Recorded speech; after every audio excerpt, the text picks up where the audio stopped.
Hey guys, it's the OC with Boss Cowboy Sports, and in today's video, I want to talk about why this draft is absolutely critical to Dak Prescott's season. Let's go.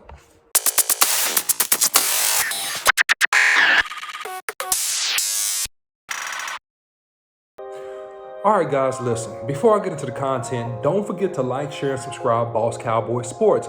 You can follow us on YouTube, Instagram, Facebook, and Twitter for the latest and greatest in Cowboy sports and news. You can follow me, the OC100, on Twitter.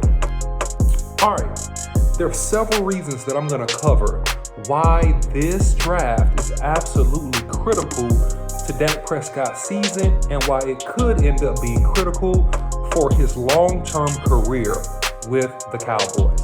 Dak Prescott came off of a horrific ankle injury this past season to come back to also have another injury in training camp with the back or the lat that he powered through.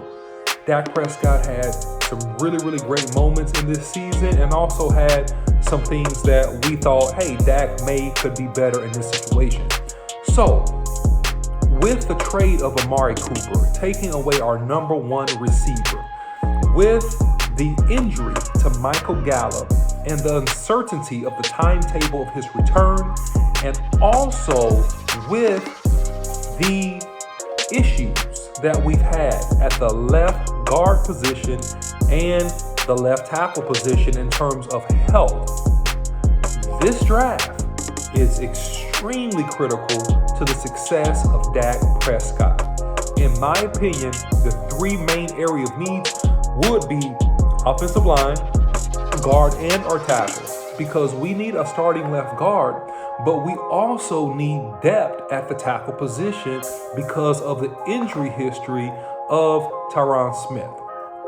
Also, we only have Schultz franchise tagged for a one-year deal. And so we don't know yet if we are going to get a long-term deal with him. I'm not in favor of a long-term deal that overpays Schultz, although, hey, I think he did his job. He did a fantastic job catching the football underneath, doing what he's supposed to do. But should we overpay? I don't think so.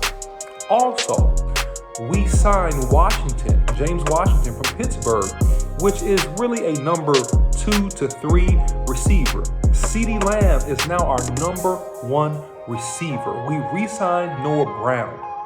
And so, with all of that said, if any injuries happen to the wide receiver core or along the offensive line, two things that scare me tremendously. A, we could go back to what we saw a few years back where Dak was under duress and he was sacked a variety of times, probably 8 times in the Atlanta Falcons game when we played a left tackle, Chaz Green, who was a backup, right? Because Tyron Smith, during that game, he was injured. So, A, the protection and the security of your franchise quarterback, number 1. Number 2, being sure he has adequate targets and depth if an injury happens to Schultz, and that he's secure long-term with another target underneath from the tight end position, somebody athletic, somebody that can block and or run routes as well. And number 3, another receiver to balance the field and keep the defense honest until we get Michael Gallup back 100% healthy off that ACL injury. So, what the Cowboys do in this draft offensively is extremely critical. And I'm going to talk about the defense in a second. If the Cowboys historically have been really good, in the draft, which is why my hopes are high, by the way. But the Cowboys must hit on a good lineman or two. The Cowboys must hit on a tight end of some sort, unless they plan to sign one during the June, end of May free agency period.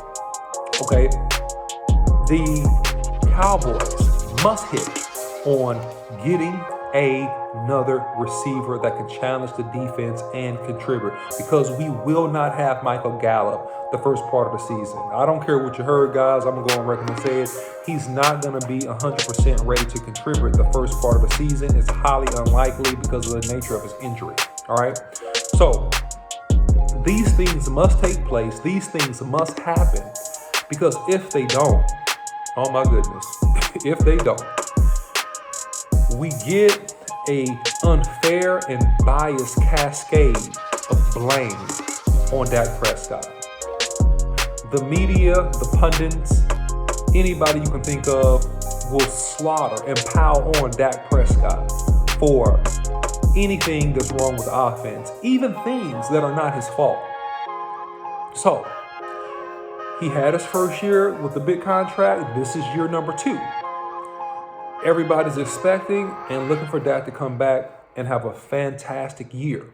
And so Dak Prescott needs to come back and have a fantastic year. But for Dak Prescott to have a fantastic year, we need the pieces and we need the right players around Dak Prescott so that he can lead this offense to another top 6 to 7 to 5 finish in terms of total offense this year.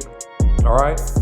And the defensive side of the ball is important because we need someone, whoever they pick, on the interior 7 of that defense to really continue the strength of that defense so that we continue to try to improve stopping the run and we continue to attempt to be a turnover machine in that secondary, because all these things affect Dak Prescott. They affect Dak Prescott in terms of how quickly we have to score, how often we have to score, and the type of plays and concepts that Dak Prescott has to run. If we get down in games, and I don't foresee this happening, but if we get down in games, it's a lot more pressure on that quarterback, right? If we're up in games, it changes the way that the plays of the offense is called. So that's why I say, guys, this particular draft is critical to Dak Prescott's season. We must get the proper pieces in. We must insulate our quarterback, fully support our quarterback, like most other franchises do, by the way.